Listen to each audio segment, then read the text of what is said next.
So, what next, my associates? How are you feeling today? Great, sir. We were just discussing about who was the inventor or discoverer of the idea of TQM. This was an idea of some US management tycoon, I think. Well, I think you are interested to know about the history of how this concept of TQM came into existence. Before that, I want to know, what do you know about Japan? Japan is a hard-working nation, and we know that, sir. America bombed them and destroyed them, while Japan, by their hard work, rebuilt the entire nation. Well, you all know that America gifted Japan with 2 atomic powers to destroy it. But what you do not know is that America also gifted another great power that was solely responsible in making Japan the most powerful nation in the world.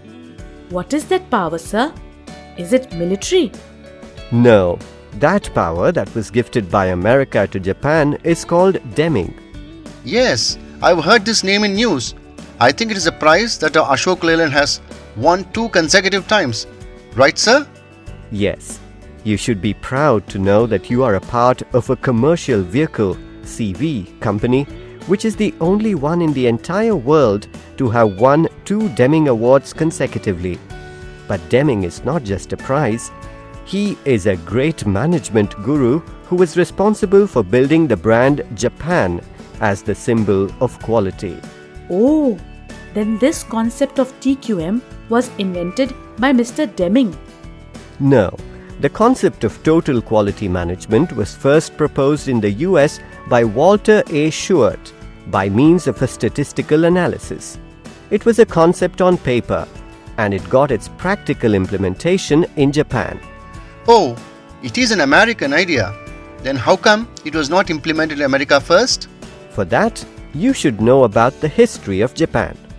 You all know in 1945 it was bombed, and after that, in 1948, it rose as an independent nation. Soon after that, Japan decided to reproduce popular American and European products in its nation. At that time, most of the automotive and electronic goods were manufactured by Germany, and it stood for high quality but were very expensive. Japan decided to offer the same products at a cheaper cost. So, they started to build automotive and electronic industries that copied German products and reproduced it at a cheaper rate. Yes, it is just like what China is doing today. Well, Japan would have been just branded as cheaper products if it had continued to manufacture products just keeping in mind with the costing. However, Japan brand changed from cheap products to quality products with the implementation of an idea given by Mr. Edward Deming. How come an American helped Japan, sir? Well, in 1950, when the industrialization was going on, the industrial leaders in Japan were not happy when the world chooses Japan products over German products merely for the price factor. German products are excellent. Japan was affordable, was the tagline. They wanted this to change so that Japan is not just affordable but also excellent. So, for this, the leaders invited 2 management gurus to help them. They were Joseph M. Juran and W. Edwards Deming. But how come the invention of Walter A. Shewhart, TQM, became popular in Japan, although Shewhart did not visit Japan? Well, Edwards Demings in the early 1920s was introduced to Walter A. Shewhart at Bell Laboratories, and instantly Demings considered him as his guru. He went through his concept of TQM, which was used just in statistical analysis at that time, and wanted it to be reformed so that it reaches all sections of an organization. Hence, he revamped the idea of TQM proposed by Shewhart and decided to practically try it in Japan market. Why was it first tried in Japan market and not in Europe or America? Well, in Europe and America, most of the industries have been already well established with all machines, and bringing in changes there was a very expensive task. Although the 2 industries appreciated the idea, they had no courage to implement it as it was an expensive process in existing industries. However, In case of Japan, bombing and destruction was a blessing in disguise. They had 40% of their industries destroyed, and hence they started to rebuild it all the new, and hence the idea of TQM was implemented right at the start of a manufacturing plant. Japan did not question Deming, but they blindly followed him and implemented his ideas.